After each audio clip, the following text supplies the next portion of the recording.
Hi every one, welcome to Ananda Vilas life style. இன்னைக்கு நான் எங்கள் ஊர் ஸ்டைல் தக்காளி சட்னி தாங்க செய்ய போகிறேன். வாங்க எப்படி செய்யுதுன்னு பார்க்கலாம். தக்காளி சட்னி செய்யறதுக்கு 2 மீடியம் சைஸ் பெரிய வெங்காயம், 4 தக்காளி எடுத்துருக்கேன், மீடியம் சைஸ் தக்காளி.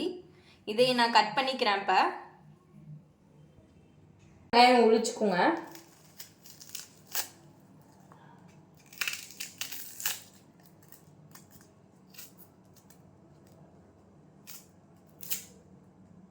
தக்காளியும் வெங்காயமும் கட் பண்ணிக்கோங்க. சட்னிங்கிறதுனால நம்ம ரொம்ப சின்ன சின்னதாக கட் பண்ண தேவையில்லை. சும்மா 4-3 கட் பண்ணால் போதும்.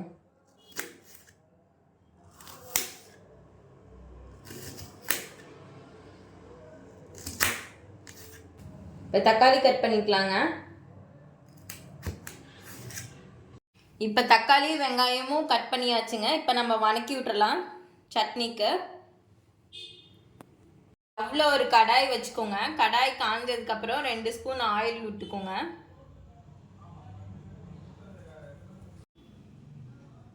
இப்போ ஆயில் நல்லா காஞ்சிருச்சுங்க. 2 ஸ்பூன் கடலைப்பருப்பு போட்டுக்கோங்க.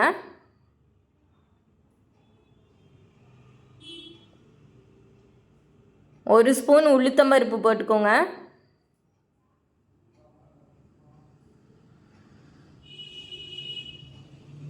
1/2 ஸ்பூன் கொத்தமல்லி போட்டுக்கோங்க.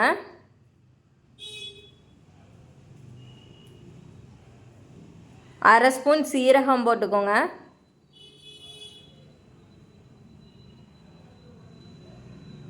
இப்போ நல்லா ஃப்ரை பண்ணி விட்ருங்க. இந்த கடலைப்பருப்பு உளுத்தம்பருப்பை நல்லா ஃப்ரை பண்ணிக்கோங்க.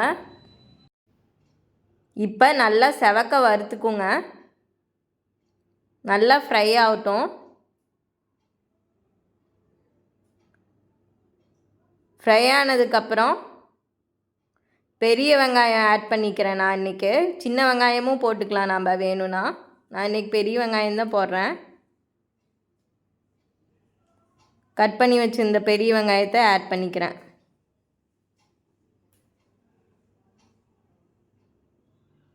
இப்போ நல்லா கிளறி விட்டுருங்க.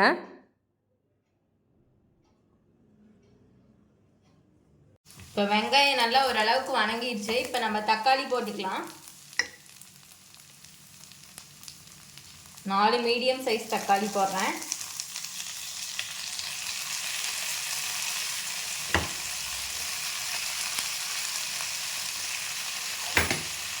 தக்காளி நல்லா வணக்கிக்கோங்க.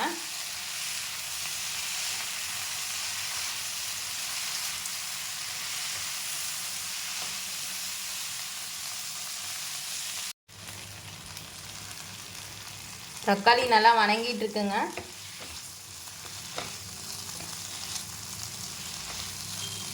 இப்போ நான் காரத்துக்கு 4 வரமிளகாய் ஆட் பண்ணிக்கிறேன்.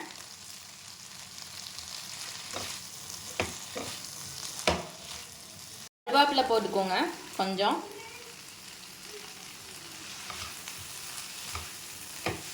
நல்லா வணங்கட்டும்.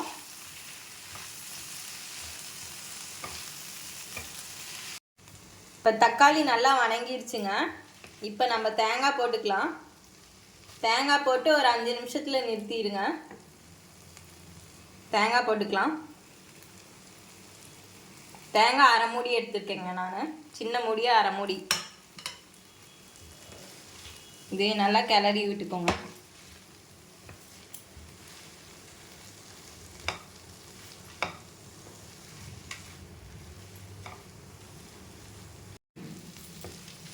இப்போ ஸ்டவ் ஆஃப் பண்ணிடலாம்.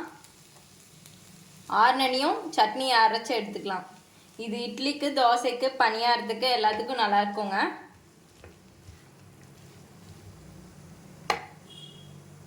அதை ஒரு ஜாருக்கு ட்ரான்ஸ்ஃபர் பண்ணிவிட்டு வேணுங்கிற அளவுக்கு உப்பு போட்டு அரைச்சிக்கோங்க.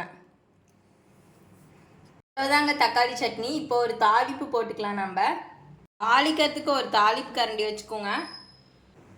அதில் ஆயில் கொஞ்சம் ஊற்றிக்கோங்க. எண்ணெய் காஞ்சதும் கடுகு போட்டுக்கோங்க.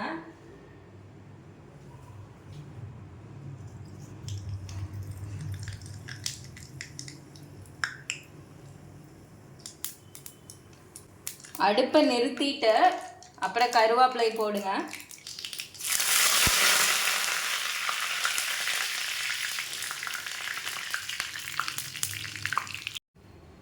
இப்போ சட்னியில் அந்த தாளிப்பை கொட்டிக்கலாம். அவ்வளோதாங்க, சட்னி ரெடிங்க. இந்த வீடியோ உங்களுக்கு பிடிச்சிருந்ததுன்னா லைக் பண்ணுங்கள், ஷேர் பண்ணுங்கள், சப்ஸ்கிரைப் பண்ணுங்கள். தேங்க்யூ.